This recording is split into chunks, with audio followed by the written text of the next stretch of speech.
What's going on, everybody? Welcome back to the channel. It's been a while. I've been busy. Fishing. I was just up in La Crosse, Wabasha, Minnesota area. It was beginning of the month, it was my birthday, so my buddy and I went up to Wisconsin to do a fishing trip for about 5 days. Came home, caught up on a bunch of work, painted baits, getting Omega Custom Tackle restocked with all the custom heads. And then this past weekend, went back up to Minnesota, Wisconsin for my buddy's birthday. So we spent 5 days up there fishing on Pool 4 and also going to the last Elite event up in La Crosse, which was awesome. We went to the weigh-in Friday, Saturday, and Sunday to see Brandon win AOI. Pretty incredible. He waited until like the last day to do it. A little dramatic, but it was cool to see. Really awesome venue. I've never been to an Elite weigh-in. So we were backstage area. You could go back there and just check everything out. It was really cool just to see how they did the weigh from boat to measure to bags to tanks to multiple tanks. Bring them up on stage, put them in another tanks, and then these young kid runners would run them from tanks into their release boats. They had 2 pontoon boats for release boats. And my buddy Gene is the Bass Conservation Director, so we got to hang out and talk with him.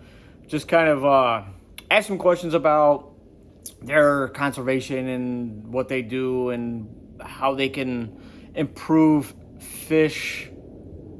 They have a pretty high rate. They have like a 99.3% rate of fish kills, so it's pretty awesome. We're also talking about like live wells and why boat companies don't come with certain standard options.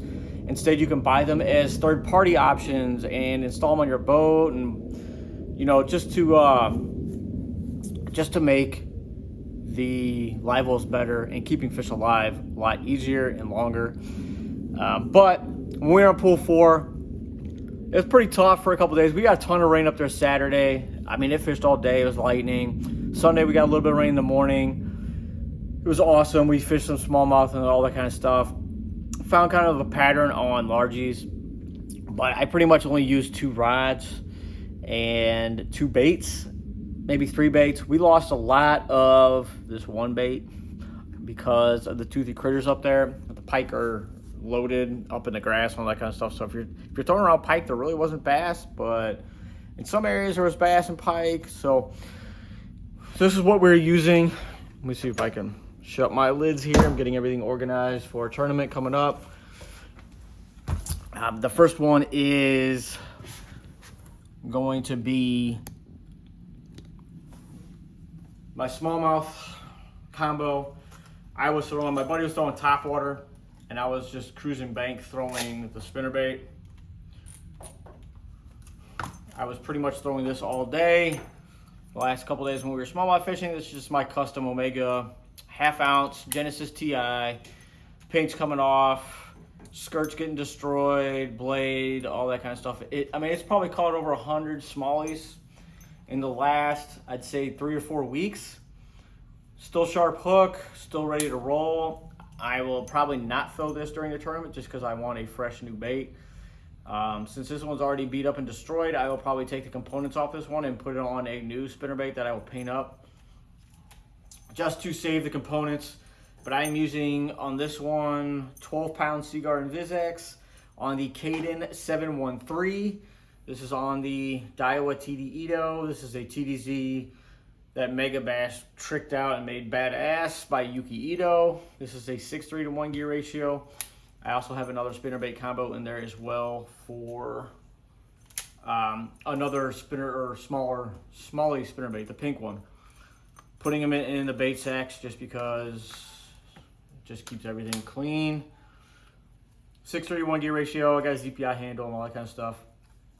This was my main bait for throwing smallies. We were fishing a bunch of rock, either wing dam rock or main lake river rock, trying to find any kind of current. Since it was the summertime, the water was a little low. Like a little low. It was a little low. So the current wasn't there. So we had to try to find any kind of current seams to find the bait plus the smallmouth. So we were throwing this a lot. And then on Monday, we pretty much fished for 11 hours. And this rod did not leave my hand for 11 hours. Frog fishing. It is the Champion 736C. This is a Daiwa more than PE 1000 TW 8.6 to 1 gear ratio. Put a longer carbon handle on it just for leverage. You can tell it's really dirty. Probably need to clean it up. 65-pound Seaguar Smackdown braid. And this frog right here got second duty. It is chewed up. As I said earlier, we lost a lot of baits. I've been throwing the Nories NF60s a ton. Super soft frog. Designed the hook around the frog so it collapses really easy, walks really well, just a really durable frog. I think I lost 3 of them.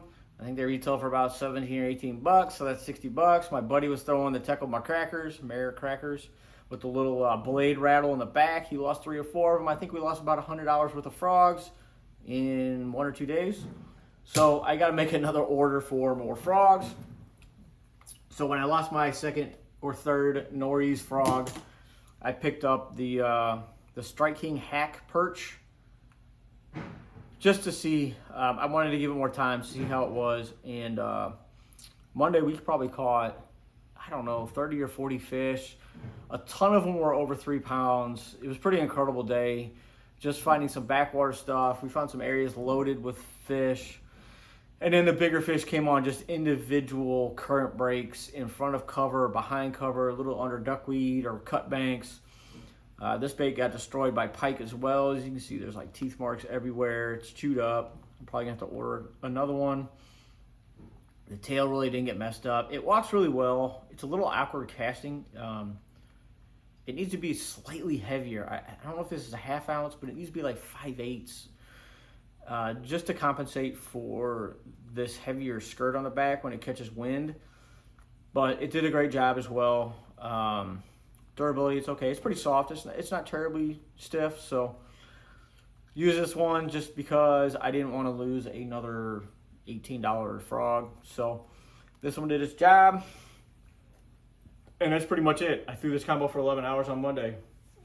And it was exhausting. But we caught so many fish. So it was an absolute blast just to find some areas.